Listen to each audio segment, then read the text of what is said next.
का हो गल ब्यास? साइकिल पंचर हो गल बुझाता हो। अरे साइकिल है ना पूरा सिस्टम में पंचर बा। जा पैसा पातर ब्यास से पाला पड़ गई बा। छेना दूध बेच रहा तारे मर्दे हंसे के ना चाहिए, मान भाग्य हो। भाग कहाँ बता है?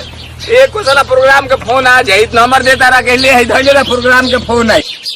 हे काली माई का दिन देखावा तारू, ना पंचर बनावे के पैसा ना बार बनावे के पैसा। एको प्रोग्राम दिवा दे तू माइनू कहीं ब्यासवा जब हमारे 500 रुपया ले रहे उ दे दी। चल का जाने कौन ब्यास बाड़ा, एको प्रोग्राम ना आई। कौन बता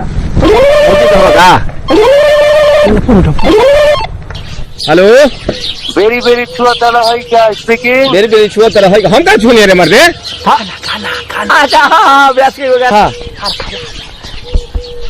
हाँ बोली क्या बात बा? प्रोग्राम करावे के तरह प्रोग्राम हाँ भैया बोली कहिया के 20 मई के खाली बड़ा 20 मई के। अरे खाली भाई बोली ना ब्याज से बात हो जाए। ब्यास तो अभी बिजी बाड़न। बुलेट चला होता बुलेट हाँ बड़ी प्रोग्राम के फोन होता।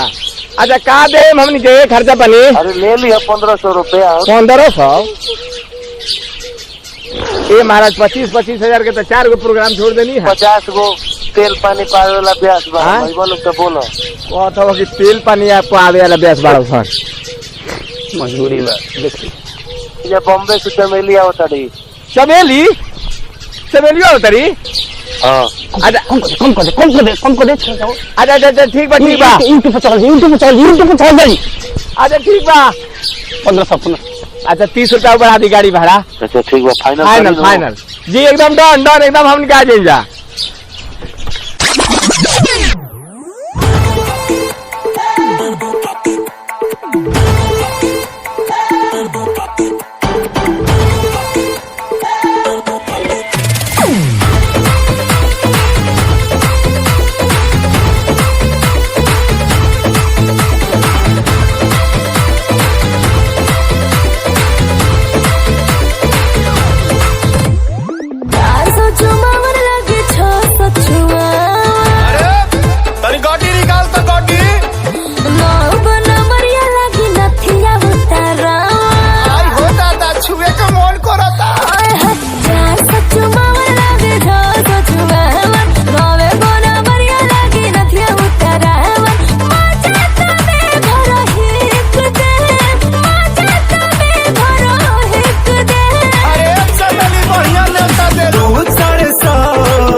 सारा खाना लिख दे 200 का भीख दे सारा खाना लिख दे।